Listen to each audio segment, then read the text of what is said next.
네, 오늘은 또 책 쓰기에 대한 이야기를 좀 해볼게요. 160명의 프로 작가를 배출하면서 깨달은 책 쓰기에 성공하는 사람 특징을 좀 말씀드리고자 합니다. 제가 이제 일전에 책 쓰기에 성공한 사람 특징과 실패한 사람 특징을 제가 이야기를 했었는데, 그때보다 지금이 수강생 분들의 어떤 작가 대비가 훨씬 더 많습니다. 지금도 좀 한번, 그래서 한번 지금 또 이야기를 좀 해보고자 해요.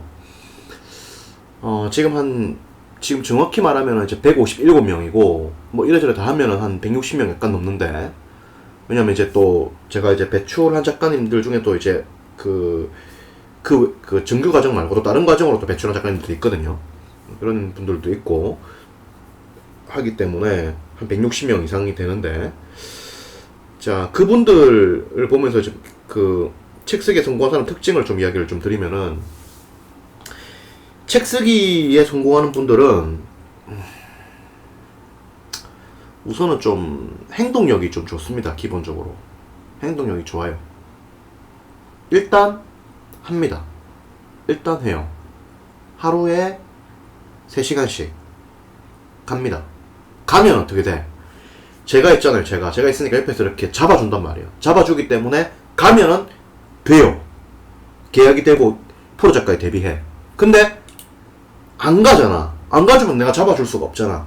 그러니까 이제 안 되는 거고, 실천력이 좋다는 것이고, 두 번째는 역시 좀 이렇게 머리가 좋다 이렇게 볼 수 있는데, 머리가 좋다라는 표현을 이걸 좀 더 구체적으로 표현하면은, 머리도 여러 가지 머리가 있잖아. 수능 치는 머리, 그 다음에 고스톱 치는 머리, 그 다음에 춤 잘 추는 머리, 그 다음에 컴퓨터로 오락 만드는 머리, 그 다음에 청소 잘하는 머리, 그 다음에 전쟁 무기 만드는 머리, 수학 푸는 머리, 물리학 머리, 머리 다 다르잖아요. 그죠? 머리 중에서도 정리를 잘하는 머리, 그 다음에 글을 읽었을 때 이해를 잘하는 머리, 정리를 잘하는 머리, 명쾌하게 앞쪽처럼 표현하는 머리, 이런 머리들이 사실 굉장히 중요합니다. 중요해요. 이런 머리들이 중요해. 그 외에도 다양한 또 머리들이 있는데, 여러 가지 책 쓰기에는 여러 가지 능력들이 이제 포함되는 거기 때문에 그런 건데, 이런 머리가 좀 좋은 분들이 책을 잘 씁니다. 머리가 좋은 분들. 머리가 좋은 분들은 어떤 분들이냐? 특징이 있느냐? 머리 좋은 분들의 특징이. 일단 머리가 좋은 분들은 일단 비교적 젊은 분들이 많고요. 20, 30대 젊은 분들이 많고요. 특히 20대들 이 머리가 좋습니다. 좋고요. 그리고 이제 나이가 좀 있으신 분들 중에도 보면은 좀 이렇게 근데 이게 스펙트럼이 너무 넓어가지고 이게 일반화할 수가 없네. 약간 참 다양해요. 근데 일단 머리가 좋은 분들이다 이렇게 볼 수 있고, 꼭 이 직업이기 때문에 이 머리 좋다 이렇게 볼 수는 없다 이렇게 말씀드릴 수 있고요. 그리고 세 번째,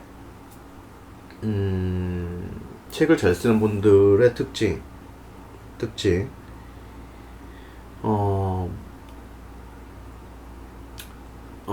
이해력이 좋은 겁니다. 이해력이 좋다. 이런 것이 굉장히 커요. 이해력이 좋다. 뭔가를 봤을 때 이해를 잘하는 거지. 이해를 해야 이걸 쓰거든. 어떻게 써? 쉽게 쓰거든. 하기 때문에 정확하게 이해하고 쉽게 쓰고 이런 것이 굉장히 중요합니다. 이런 능력들이 있는 거지. 그리고 이제 책을 한 번도 안 써봤잖아요. 전문가에 대한 절대적 신뢰가 필요합니다. 한마디로 말하면 제가 시키면 시킨 대로 해야 되는 거지. 책 쓰기 수업 들어왔다. 제가 잡아준 대로 딱딱딱 밀고 나가야 되지. 여기서 시키는 대로 잘 안 한다. 계약이 안 되는 거지. 왜? 자기는 이제 아무런 지식이 없는 상태에서 당달 봉사 수준에서 이제 가는 건데, 이거를 길을 탁탁 잡아주니까 이게 하나하나 가가지고 이제 계약이 되는 건데, 아무것도 모르는데 이렇게 막 고집을 부리면은 계약이 되기가 뭐 어려운 건 당연한 거 아니겠어요? 그렇게 되는 거고. 그래서 전문가를 좀 신뢰하고 최선을 다해서 이렇게 하시는 분들, 이런 분들이 책을 잘 쓰는 것이고,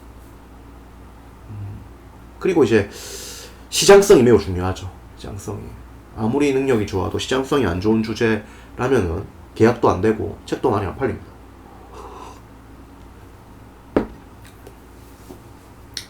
뭐 시장성은 이미 정해져 있는 거니까요. 바꿀 수가 없어, 그거는. 그런 것이고. 그런 겁니다. 책을 잘 쓰는 분들. 그래서 책을 좀 잘 쓰는 분들의 특징이 그렇다. 근데 뭔가 좀 또 공통적인 특징은 뭐냐면은 심장의 온도가 뜨거운 분들이지. 뭔가 좀 뜨거운 분들입니다. 그 뜨거움의 원천이 절박함일 수도 있고요. 절박함일 수도 있고 원래 열정이 좀 많은 걸 수도 있고요. 그래요. 근데 뭔가 결론은 뜨거운 거지. 뜨거워. 사람이 뜨거운 거야, 일단. 뜨거우니까 실천이 되고, 뜨거우니까 물어보는 거예요, 저한테. 뜨거우니까 제가 쫙 잡아주니까 하는 거야. 뜨거우니까 밀고 가는 거지. 밀고 가고, 잘못된 것이 있으면 수정도 하고. 근데 뜨거움의 원천이 어디 있느냐? 절실함일 수도 있고요. 절실함일 수도 있고. 그리고 평소의 어떤 태도와 자세일 수도 있고. 그렇습니다. 삶을 바꾸고자 하는 절실함이 있는 분들이 책을 잘 쓰지. 그리고 평소에 태도가 좋은 분들이 책을 잘 쓰지. 열심히 하고 최선을 다하고 이런 분들. 그렇습니다. 근데 책을 잘 쓴다고 해서 인성이 또 반드시 좋은 건 아니야. 인성이 반드시 좋은 건 또 아닙니다. 예외도 있긴 있어요. 대부분은 인성이 좋습니다. 근데 인성이 좀 안 좋은 분들도 있어요. 있습니다. 글과 삶이 일치하지 않는 분들도 있긴 하지.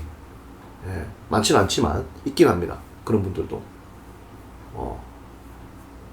근데 뭐 큰 틀로 봤을 때는 또 다 이해가 되는 부분이지. 뭐 인간이라는 게 완전할 수는 없는 거니까.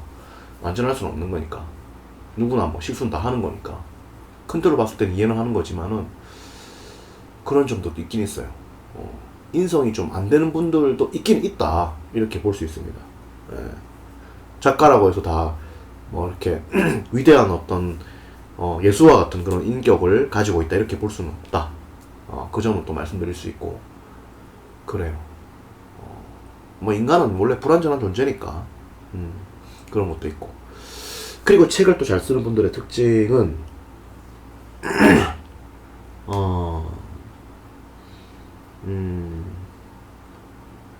우선순위에 좀 강한 분들.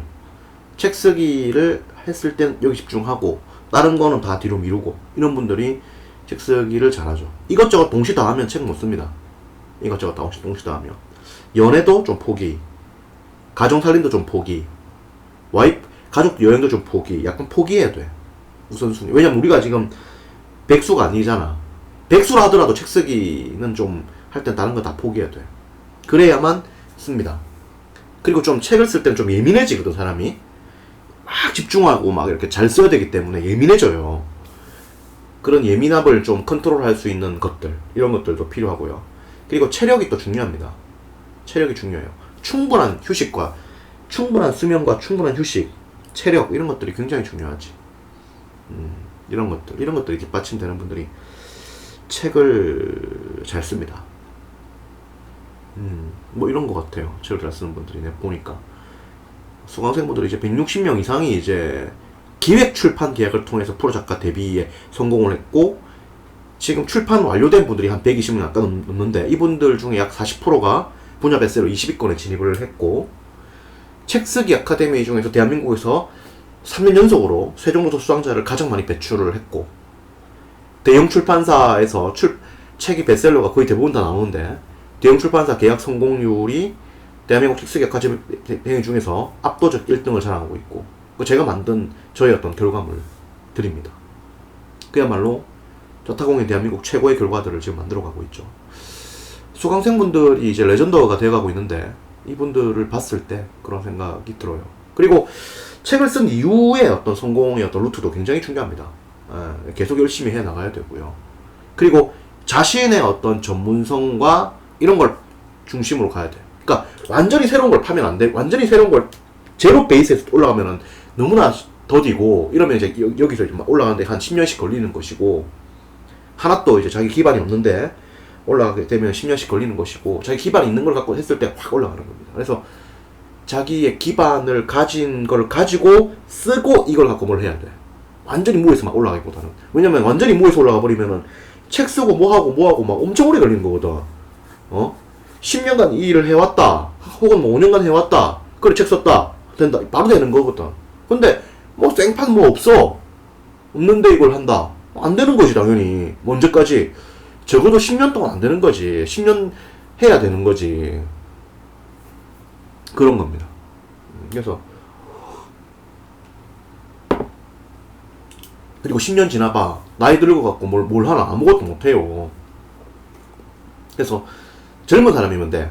뭐 20대 한 중반이다. 뭐 이러면 10년 지나도 35이잖아. 뭐 괜찮지. 근데 뭐 35이다. 그럼 10년 뒤에 45이잖아. 뭘 하겠나. 안 돼. 예. 오래 전부터 그걸 자기 해온 거면 몰라. 해와가지고 드러나지 않았지만 쌓아놓은 게 많다. 그러면 45세 해도 돼.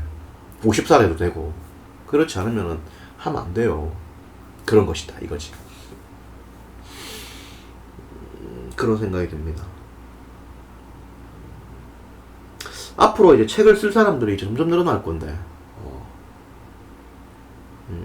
그래요. 책 쓰기라는 거 그런 겁니다. 자세한 이야기는 또 이상민 책쓰기 연구소에서 나누도록 하고요. 저는 매주 이제 특강을 하고 있으니까 원데이 클래스로 이제 전체적으로 책쓰기 맥을 잡아주는 특강을 4시간 동안 하고 약 PPT를 약 한 700장 정도를 사용하고 있습니다. 그래서 강의를 또 들으러 오시면은 또 많은 도움이 될 거예요. 자부하건대 대한민국 최고라고 자신합니다. 저의 책쓰기 전교 수강생분들의 결과물이 대한민국 1등이듯 제 특강이나 1대1 코칭 정규 수업의 퀄리티는 한국 최고라고 저는 자신합니다. 네. 자세한 이야기는 또 이상민 책쓰기 연구소에서 나눌게요. 고맙습니다.